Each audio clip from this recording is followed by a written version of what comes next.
Hello friends, నా పేరు సరస్వతి అండి. ఈరోజు నేను ఈ బంగాళదుంపను క్యారెట్ ఫ్రై ఎలా చేసుకోవాలో చెప్తున్నానండి. ఇది చాలామందికి తెలిసే ఉంటుంది. కొత్తగా పెళ్ళైన వాళ్ళకి ఎవరికైనా తెలియని వాళ్ళ కోసం అన్నట్టు చెప్తున్నాను. లేదంటే ఎక్కడన్నా ఫారెన్లో బ్యాచిలర్స్ ఉన్నారనుకోండి, వాళ్ళకి కూడా ఉపయోగపడుతుంది కదా. నేను ఒక్క దుంప 2 చిన్న క్యారెట్లు తీసుకున్నానండి. ఒక పెద్ద క్యారెట్ అయినా కూడా సరిపోతుంది. ఒక టీ మరిగే టైంలో మనం ఈ ఈ మందపాటి ప్యాన్ కనుక తీసుకుంటే చాలా ఫాస్ట్గా అయిపోతుందన్నమాట. ఇది ఏ ప్రమోషన్ మాత్రం కాదండి. ముందు మనం బంగాళదుంప వేసుకోవాలి ఆయిల్ వేసుకున్నాక. ఎందుకు అంటే బంగాళదుంపకి ఆయిల్ పట్టిందనుకోండి ముక్కలు అతుక్కోకుండా వస్తాయి అన్నమాట, లేదంటే ముద్ద అయిపోయినట్టు వస్తాయి. అందుకోసం కొంచెం బంగాళదుంప ఆయిల్ పట్టి ముక్కలు కొంచెంగా అన్నీ విడివిడిగా ఉన్నట్టు కనపడగానే క్యారెట్ కూడా వేసేసుకుంటే 2 కలిపి మగ్గుతాయి అన్నమాట. మనం మూత పెట్టుకొని మగ్గించుకుంటూ ఉండాలి. ఇప్పుడు ఉప్పు, కారం, పసుపు లాంటివి ఏమీ వేయటం లేదు. ఇది ఇలాగా మూత పెట్టి కాసేపు మగ్గించి అప్పుడప్పుడు కలుపుతూ ఉంటానన్నమాట మూత తీసి. ఎవరైనా సబ్స్క్రైబ్ చేసుకోకుండా చూస్తుంటే దయచేసి సబ్స్క్రైబ్ చేసుకుని నన్ను కూడా ఎంకరేజ్ చేస్తారని ఆశిస్తున్నానండి. అందరూ బాగుండాలి, అందులో మనం ఉండాలి అనుకుంటూ ఈ వీడియో షేర్ చేస్తున్నాను. తప్పకుండా అందరూ సబ్స్క్రైబ్ చేసుకొని లైక్ చేసి షేర్ చేయండి. ఇది మనకి ఈ 80% వరకు ఉడికిపోవాలండి దుంప.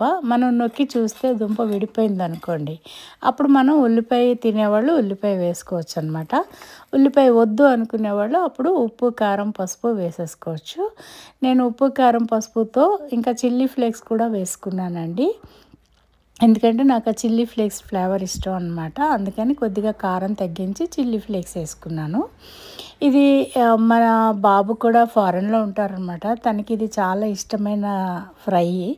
అందుకోసం తనకి కూడా చూపించినట్టుగా ఉంటుందని చెప్పేసి వీడియో చేస్తున్నాను అనమాట. తను అడిగారు ఆల్రెడీ చూపించమ్మా అని ఒక వీడియోలో, నేను ఇంకేదో చేసి పెట్టినప్పుడు. నేను ఇదే కాకుండా గార్డెనింగ్ కూడా చేస్తూ ఉంటానండి. సో నన్ను ఫాలో చేసిన వాళ్ళకి గార్డెనింగ్ టిప్స్ దొరుకుతాయి, కుకింగ్ టిప్స్ దొరుకుతాయి, కుకింగ్ ఇవన్నీ కూడా చూడొచ్చు. అలాగే నేను టూర్స్ వెళ్తూ ఉంటానండి. వెళ్ళినప్పుడు అక్కడ కూడా కొద్దిగా షేర్ చేస్తూ ఉంటాను. సో మీరు తప్పకుండా చూసి ఆదరిస్తారని అనుకుంటున్నాను. ఇదిగోండి పసుపు వేస్తున్నాను. ఇప్పుడు సాల్ట్ వేసానండి. పసుపుతో పాటు సాల్ట్ వేస్తే టేస్ట్ బాగుంటుందని అంటారు అందరూ. ఇదిగోండి సాల్ట్ మనకు సరిపడా వేసుకోవాలండి. ఇంత అని నేను కొలతలు చెప్పటం లేదు. ఎవరికి ఎంత ఎక్కువ నచ్చితే అంత వేసుకోవచ్చు. నేను మా వారికి కొంచెం తక్కువ తింటారు, అందుకని తక్కువ వేస్తున్నాను. కారం కూడా కొద్దిగా తగ్గించాను చిల్లీ ఫ్లేక్స్ వేయడం కోసం అని. ఒకవేళ మీరు చిల్లీ ఫ్లేక్స్ వేసుకోకపోతే కారం కొద్దిగా మీ కారంకి, అంటే ఎక్కువ తినేవాళ్ళు ఎక్కువ, తక్కువ తినేవాళ్ళు తక్కువ వేసుకోవచ్చు అనమాట. నేను ఇందులో పచ్చిమిరపకాయలు వేయలేదండి. సాధారణంగా నేను పచ్చిమిరపకాయలు ముందు వేయించి తర్వాత ఉల్లిపాయ వేయిస్తానమాట. అలా అయితేనే మా వారికి ఇష్టం, అందుకని. కానీ ఇందులో నేను ఎందుకు వేయలేదు అంటే ముందు ఉల్లిపాయ వేయటం లేదు కదండి, అందుకని నేను ఇందులో పచ్చిమిరపకాయ అనేది వేసుకోలేదు.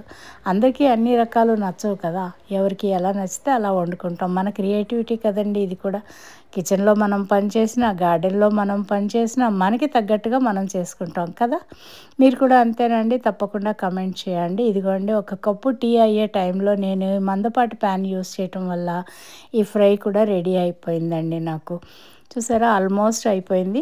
సబ్స్క్రైబ్ చేయని వాళ్ళు ఎవరైనా ఉంటే తప్పకుండా సబ్స్క్రైబ్ చేసుకొని చూడండి. నేను cooking videos, garden videos, tours చేస్తానండి. ఆ టూర్లో వీడియోస్ పెడుతూ ఉంటాను. మీ అందరికీ తప్పకుండా నచ్చుతాయని అనుకుంటున్నాను. నా సబ్స్క్రైబర్స్ అందరికీ నా ధన్యవాదాలండి. Thank you very much for watching. అయిపోయిందండి, ఇప్పుడు నేను ఆపేసాను gas. Thank you for watching. Please subscribe and press the bell icon.